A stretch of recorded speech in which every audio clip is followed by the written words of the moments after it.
Hello बच्चों, मैं नवीन चंद्र शर्मा आपको आज एक क्लास 12 की बहुत बेहतरीन टॉपिक को लेकर आया हूँ, स्पेशली फॉर क्लास 12 स्टूडेंट्स। और ये बोर्ड में हर बार पूछता ही है, तो थोड़ा इसको ध्यान से देखेंगे, नहीं तो फिर आपके साथ दिक्कत हो सकती है। यहाँ पे हमने कोई प्रिज्म लिया है ए बी सी। अब P एक लाइट इंसिडेंस हो रही है PQ।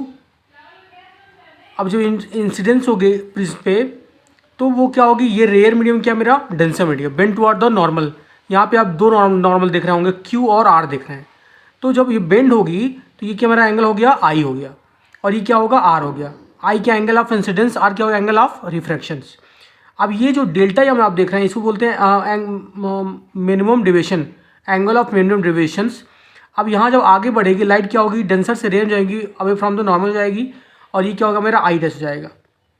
तो यहाँ पे जो डेल्टा एम होगा, delta M in triangle TQR, TQR आपको दिख रहा होगा, इन ट्राइंगल TQR।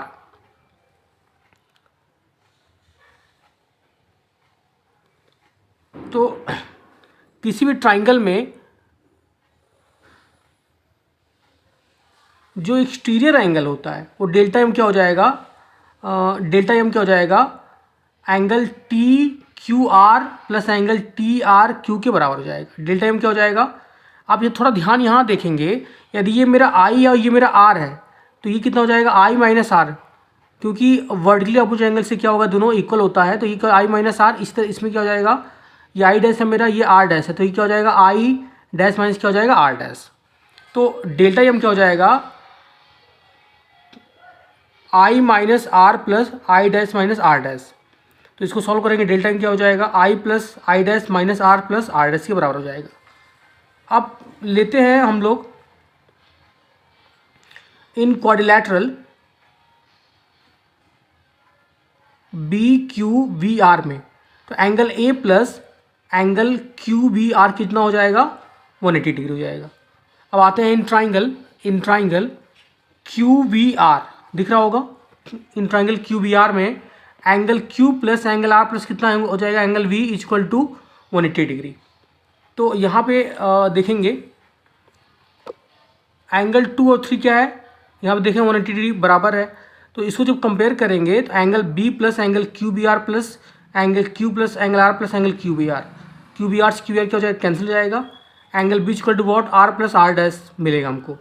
यदि डिविजन बहुत मिनिमम हो तो R क्या होगा, R क्या होगा, R डैश के बराबर होगा। आपने यहाँ देखा है A इक्वल टू वॉट क्या मिला, R प्लस R डैश के बराबर मिला है। तो इक्वेशन 1 में आप जाएंगे तो यहाँ पे जहाँ पे R प्लस R डैश लिखा हुआ वहाँ पे क्या पुट कर देंगे हम लोग, A पुट कर देंगे। तो डेल्टा एम क्या हो जाएगा, I plus I dash minus A। यदि I क्या होगा, I डैश के इक्वल होगा, तो आप ध्यान देंगे तो I प्लस क्या हो जाएगा, I माइनस A। तो डेल्टा एम क्या हो जाएगा, I plus I 2I minus A हो जाएगा। तो इसको ट्रांसपोज करेंगे, A प्लस डेल्टा एम क्या हो जाएगा, 2I के बराबर। यहाँ से I क्या मिलेगा, delta M plus A by 2। इसी तरीके से A equal to what, R plus क्या लिखा, R dash.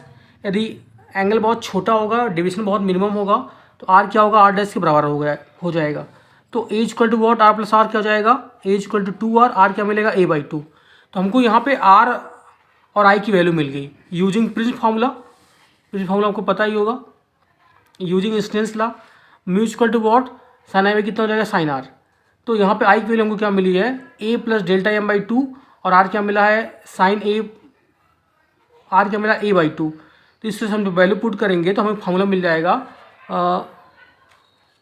Mu equal to sine A plus delta M by 2 upon sine A by 2। इस तरह से हमने क्या किया, प्रिज्म फार्मूला को अच्छे से डिराइव कर लिया है। आई होप कि आपको वीडियो बहुत पसंद आया होगा। Thank you.